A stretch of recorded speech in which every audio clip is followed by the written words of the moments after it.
Anem a veure com podem enviar a firmar un document a un usuari extern. Hem de tenir en compte que abans d'iniciar l'enviament de firma necessitem conèixer certes dades d'aquest usuari perquè li puguem fer arribar la petició de signatura. En concret, necessitem saber el seu NIF, el seu nom i la seva adreça de correu electrònic. Per enviar a signar una petició a un usuari extern ho farem empleant un flux de firma.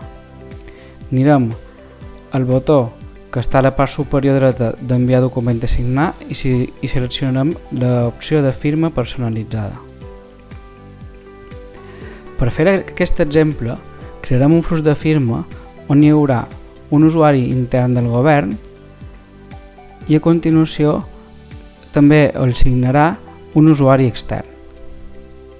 En primer lloc, posam aquí o cercam l'usuari que farà la primera signatura.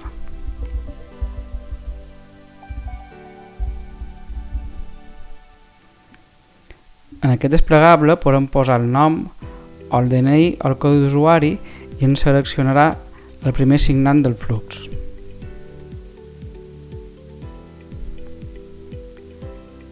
Ara anirem a afegir un nou signant. En aquest cas, per fer aquest exemple, farem una firma on sí que hi ha una dependència en l'ordre dels signants. Llavors, per fer-ho, afegirem un nou bloc i aquí, en lloc d'anar a cercar l'usuari, el que farem serà fer clic al botó d'afegir usuari extern.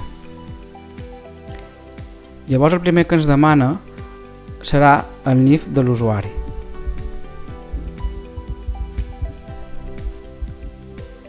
Li donem a continuar i ens apareix una pantalla en els que ens demana les dades d'aquest usuari extern. Aquí hauríem de posar el nom, els llinatges i el seu correu electrònic i l'idioma amb el que ens dirigirem a ell. Com heu vist, en aquest cas ja ens sortien emplenades aquestes dades. Això és perquè ja teníem, quan se crea un usuari extern es queda guardat en el sistema. Si li tornem a enviar una petició ja no necessitarem tornar a emplenar aquestes dades. Si no estigués en el sistema, les emplenaríem i donaríem a continuar. Ara ja tenim configurat el flux de firma. Fixeu-vos, un usuari intern simplement té les dades del nom i el NIF. En canvi, un usuari que és extern, el que veiem aquí és que veiem el seu nom, el seu correu electrònic i el seu NIF. Què passarà en aquest flux de firmes? Quan enviem aquesta petició, el que passarà és que, en primer lloc, el primer signant rebrà dins Portafib el document per signar. Quan aquest usuari l'hagi signat, el segon signant, que és un usuari extern, rebrà un correu a la seva bústia amb un enllaç que li permetrà accedir a una plana web des d'on la que podrà signar el document. Una vegada hagi signat el document, el portafirmes avisarà a Enviafib de que s'ha acabat de firmar tot el flux de firmes i retornarà el document signat a Enviafib. Bé, ara seguim aquí des de l'assistent per completar la petició que volem enviar a signar.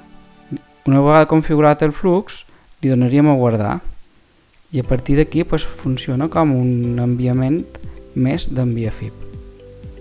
Confirmaríem si està bé el flux de firma i aquí adjuntarien les dades del document que volem enviar a signar o documents. I una vegada seleccionat el títol i el tipus documental, adjuntem els documents que volem enviar a signar.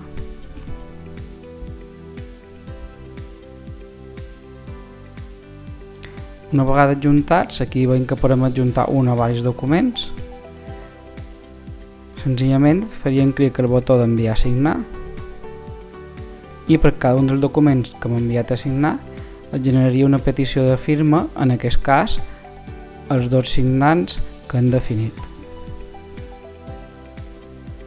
Una vegada creades aquestes peticions, en tot moment queden com ara pendents i en tot moment poden consultar l'estat fent clic al botó d'accions del flux de firma.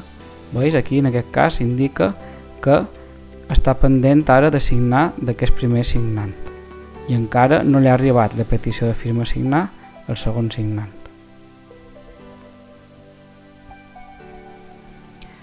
Ara ja hauria signat el primer signant. Si consultam l'estat del flux de firma podríem veure que ha avançat. Ara ja l'ha signat el primer signant i està pendent de signar el segon. Què veuria el segon signant en aquest cas? Hauria rebut el seu correu, com han dit, un correu de Portafip on li diu que té un document pendent de signar i aquest correu du un enllaç on, si clicam, el porta a una plana web des de la qual podrà consultar el document que ha de signar i veurà des d'aquí que podrà signar el document. Si fa clic a signar, des d'aquí podria signar el document.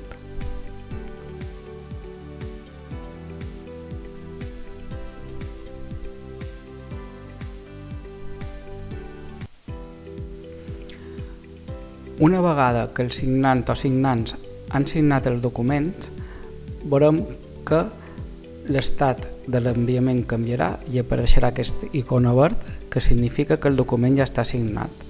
Ara, si anem al botó d'accions, podrem o bé enviar el document per correu a una altra persona o bé descarregar-nos el document signat.